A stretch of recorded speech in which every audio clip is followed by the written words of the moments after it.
Sumainyo ang Panginoon.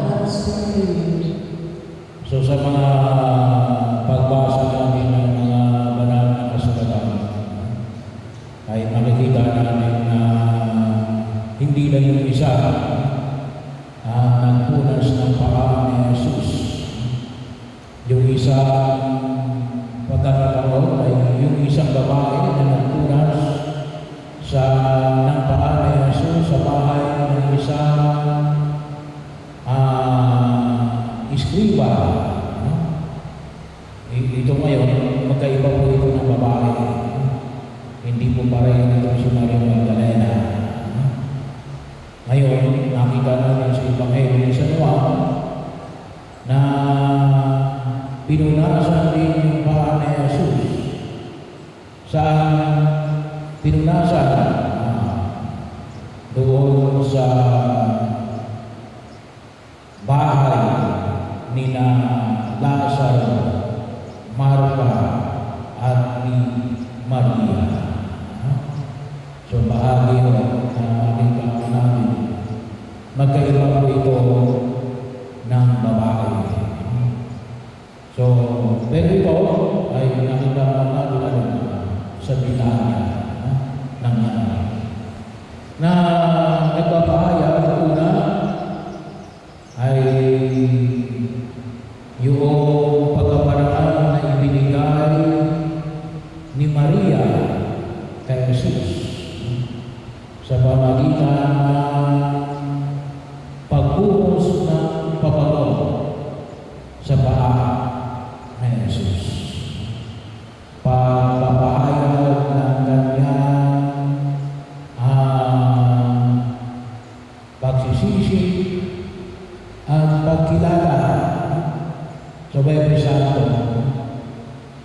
Uli, pag ninilay-nilayan din natin yung pagbubukas naman ng paa ni Jesus sa mga alagad niya. Na nag-aalaya sa atin na ang tunay na pagpaparangal kay Jesus ay humahantong sa paglilingkod. Pero bahagi yung ako sa nakita natin na yung pagpaparangal ni Maria kay Jesus, pagkilala sa kaniyaan ng mahal na Birhen Maria. Kaya sabi nga natin, kakibat nito hindi yung pwede natin iwalay sa kahalagahan ng kawang-gawa. Kinakailangan din magkaroon ng balance ng mga ibinabahagi. Sabi ang minsan sinasabi na ba't yung pa ba nilalagyan yan ng mga bulaklak sa Jesus? Panyaya na nakita ko natin. Kung kasi mahal talaga yung bulaklak na binibigyan natin ng mga bulaklak. Si Jesus yan, yung ating binigyan yan ang Diyos. Bahagi yun na makita natin isang pamamaraan ng pagkilala na ito binibigyan natin na higit na pagpaparangal na naglalayo sa maging gabay sa ating pang-araw-araw na buhay. At kagiba din ito, mag-ingat tayo kasi siya ay tawagan mo natin ay pinagsabihan ni Judas. Kasi nga may mamahalin yung pabango. Mamahalin yung pabango. Sabi nga po rito niya rin ay umahabot ng 300 denaryo. Ano ang ibig sabihin mo? Yun ay ibig sabihin ay halos 1 year salary. 1 year. Hindi ho 1 month. Kasi noong unang panahon, ang sabi nga, isang denaryo, isang araw, ay 300. So, kung more than 1 year,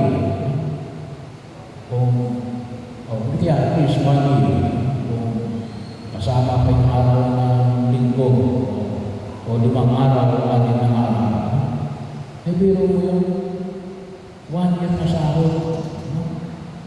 Ay kung ikukumpara natin ngayon sa panahon na ito, sabi nga, ay yung kung 5 days ka lamang sumasahod, kung ikaw ay across the board, ano yun?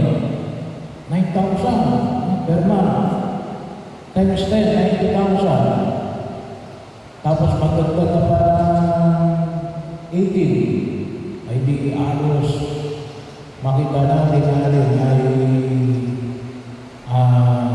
halos 100,000 more than 100,000. Pero sabi ko mag-ingat din tayo sa katulad yung ulo sa ginagawang dahilan lamang ang mga mahihirap. Pero ano yung gusto? Ay gusto lamang nakaging bahagi yun. At hanggang ngayon, makita natin ay marami ang mga nagnanakaw sa at ipinamamanigay rin yung mga mahihirap. May mga balita na naman, hindi ko naman sigurado. Pero may nababalita na yung iba na dapat na nakareceive dapat na 5,000 nababawasan yung nare-receive nila. Saan napupunta? Ay hindi natin alam. Pero hindi na upago yan na ginagamit ang mga mahihirap para magnakaw. Yan po ay kahit na bago dumating sa Yesu Cristo. Kaya bahagi yun, pag-ingatan natin na pamahalaga yung pagkilala kay Jesus. Sabi nga natin, yung pagtugon natin sa larangan ng buhay natin sa daigdig na ito ay nakasalalay sa ating ugnayan kay Kristo. Ano ba yung identity natin? Ba't ka ba nagpapakabuli? Bahagi yun, kalimitan pinaalala sa atin. Bahagi yun ang pagkilos natin sa pagkalit, hindi pwede mayalis yung gawain natin kung hindi maliwanag yung ating identity at yung identity natin na hindi pwede natin ihiwalay kay Jesus. Tayo yung mga kapatid ni Jesus. Tayo yung mga anak ng Diyos. Ang kinakailangan, maging maliwanag sa atin yan. O hindi, kung hindi, anong mangyayari? Sabi nga natin ay we will grab all the opportunity. Kahit masama. Bakit? Hindi namin kilala kung ano yung kaugnayan natin sa ating sarili at sa Diyos. Bahagi yun na nawa ay makita natin. Kaya nakakalungkot na yun sa pagkakait panahon na ito. Isang problema natin na yun, identity crisis. Identity crisis. Yung iba hindi nila malaman kung ano ba sila. Sino ba sila? Baliwanag dapat sa amin bilang mga anak ng Diyos. At yun ay nakita at pinahayag ni Maria, Santa Maria Magdalena. Kinikilala niya na si Jesus ang Panginoon bilang pagkakasalanan sa pagkabuhay niya kay Lazaro. Pangalawang puto siya si Lazaro. Si Lazaro kasi ay ang tandaan na rin ang muling pagkabuhay ng kapangyarihan na dulong na Jesus. Yung muling pagkabuhay dahil binuhay ni Jesus si Lazaro. Kaya anong gusto gawin ng mga Pariseo at mga Eskriba? Alisin sa Lazaro. Patayin si Lazaro. Kasi yun ang pruweba na kapangyarihan na Jesus. Kaya ngayong panahon na ito, ang tawag na nito yan, sabi ni Pope Francis yung cancel na mga pagkilos, yung bahagi na alin, i-cancel mo yan. So, bahagi yun na kung saan ay makita namin. Kaya meron din kahit ginagawa na yung alin, historical revisionist. Gusto baguhin yung istorya, alisin ang mga pruweba na nagpapatunay ng katotohanan para baguhin ang istorya. Bahagi yan, may mga tao hindi ka lamang gusto burahin sa daigdig na ito.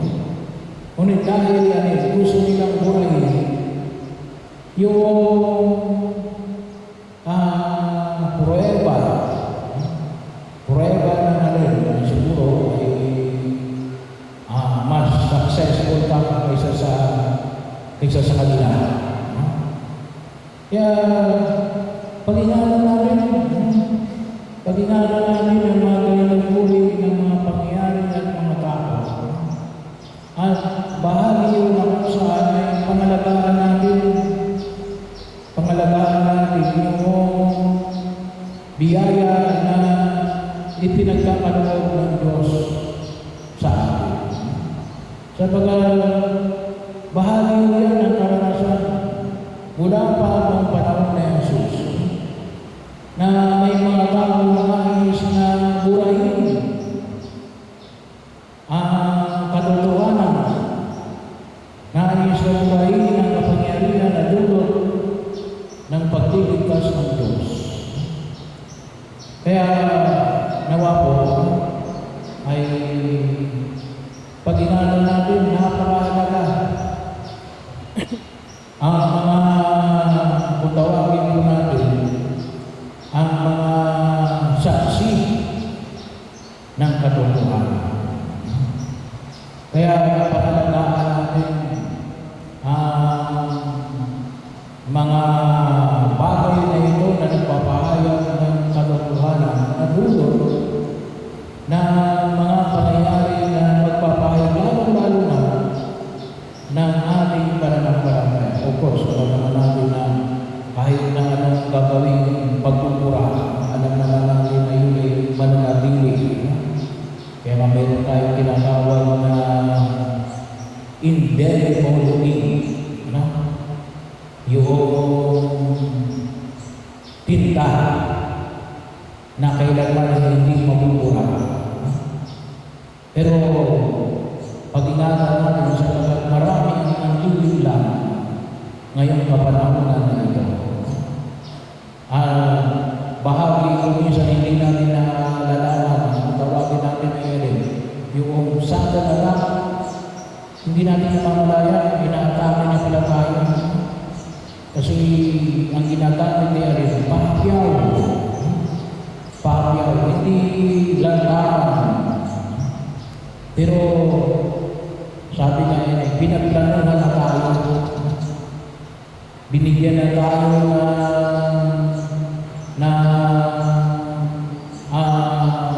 sabi nga, kumisang sabi nga yun, yung mga gumagawa ng sistema na gusto ilusan ang mga bagay na kanilang nais na i-introduce sa lipunang ating ginagalaw na natusin niya rin, hindi sumasang-ayon sa turo ng ating pananampalataya.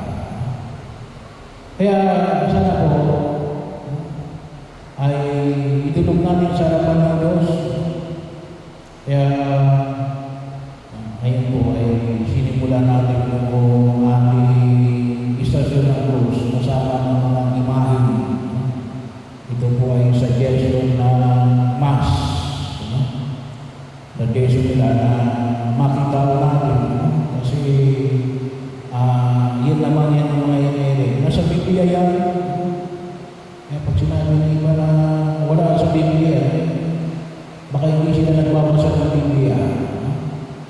Yan po ay mga,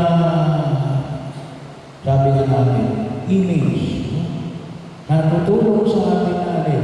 Magkaroon tayo ng malawak na imahinasyon. Tumutulong yan eh. Katulong namin yan, yung mga images na yan. Na makita natin at maramdaman natin yung kahalagahan na nakita halimbawa ni Maria, Marta at Lazaro na kaya handa siya mag-alay na pabango na nagkakahalaga ng isang taong sakot sa paa na Jesus.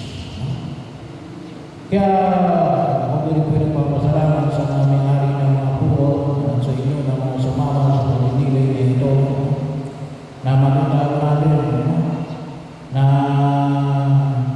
tayo ay naging kabahagi natin na palakasin natin ang ating mga imahinasyon.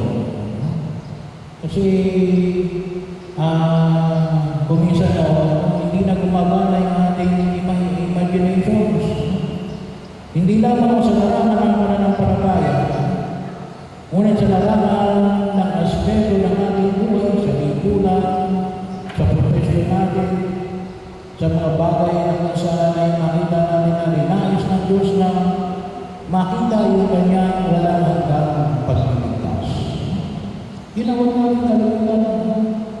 Ito po yung dahilan ng ating pagdiriwang ngayong mga araw na maramdaman natin magkaroon tayo ng malawak na pagkaunawa at imahinasyon na maipalamig natin yung alay, yung kapangyarihan na dulot ng pag-iirang pagkamatay at uling pagkabuhay ng ating Panginoong Jesucristo. Kaya sana po, maging bahagi rin ito. Ito rin yung tawagin natin siguro, sumundot sa atin. Iniligtas na yun